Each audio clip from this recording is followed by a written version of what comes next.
Hoje nós vamos falar sobre as ligações químicas. Bom, as ligações químicas correspondem à união dos átomos para a formação das substâncias químicas. Em outras palavras, as ligações químicas acontecem quando os átomos dos elementos químicos se combinam uns com os outros e os principais tipos são as ligações iônicas, que é a transferência de elétrons, as ligações covalentes, que é o compartilhamento de elétrons, e as ligações metálicas, que é a existência de elétrons livres. Bom, a regra do octeto, ela foi criada por Gilbert Newton, que ele era um químico estadunidense, e Walther, que era um físico alemão. Surgiu a partir da observação dos gases nobres e algumas características, como, por exemplo, a estabilidade dos elementos que apresentam 8 elétrons na camada de valência. Portanto, o átomo procura sua estabilidade doando ou compartilhando elétrons com outros átomos, de onde surgem as ligações químicas. Bom, um exemplo é o cloro, que possui número atômico 17 e 7 elétrons na camada de valência. Assim, para que ele se torne estável, precisa de um elétron. Por isso, ele precisa compartilhar um par de elétrons através das ligações químicas. Uma forma é ligar-se com um outro átomo de cloro e formar a molécula Cl2. Assim, alcançam-se os 8 elétrons na camada de valência, satisfazendo a regra do octeto. Bom, existem também exceções.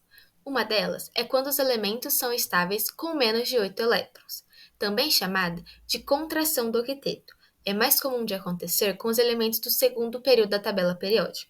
Um exemplo é o elemento berílio. Ele torna-se estável com apenas 4 elétrons na última camada. O boro e o alumínio tornam-se estáveis com 6 elétrons na camada de valência.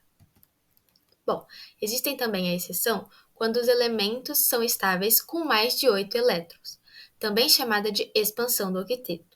Acontece com elementos não metálicos a partir do terceiro período.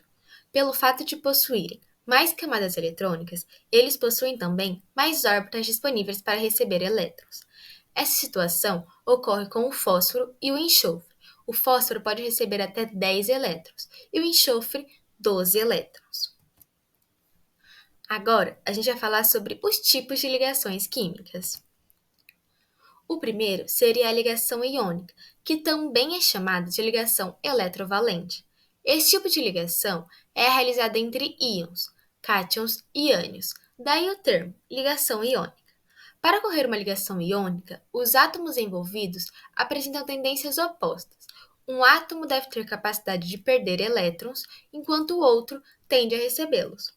Portanto, um ânion de carga negativa se une a um cátion de carga positiva, formando um composto iônico por meio de interação eletrostática existente entre eles. Um exemplo seria a união do sódio mais o cloro, formando o cloreto de sódio ou sal de cozinha. Nesse composto, o sódio doa um elétron para o cloro e torna-se um cátion, enquanto o cloro torna-se um ânion. Agora falando da ligação covalente, também pode ser chamada de ligação molecular, são as ligações em que ocorre o compartilhamento de elétrons para a formação de moléculas estáveis, segundo a teoria do octeto. Diferentemente das ligações iônicas, em que há a perda ou ganho de elétrons.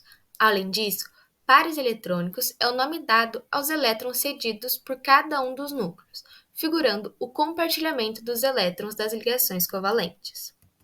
Um exemplo seria a molécula de água, H2O, formada por 2 átomos de hidrogênio e um de oxigênio.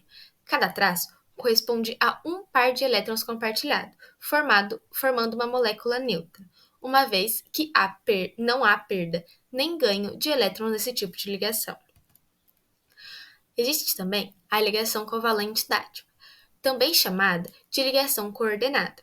Ocorre quando um dos átomos apresenta seu octeto completo, ou seja, 8 elétrons na última camada, e o outro, para completar sua estabilidade eletrônica, necessita adquirir mais 2 elétrons. Esse tipo de ligação é representada por uma seta, e um exemplo é o composto de dióxido de enxofre. Bom, a última ligação que vamos falar é sobre a ligação metálica. É a ligação que ocorre entre os metais, elementos considerados eletropositivos e bons condutores térmico e elétrico. Para tanto, alguns metais perdem elétrons da última camada chamados de elétrons livres, formando assim os cátions. A partir disso, os elétrons liberados na ligação metálica formam uma nuvem eletrônica, também chamada de mar de elétrons, que produz uma força, fazendo com que os átomos de metal permaneçam unidos.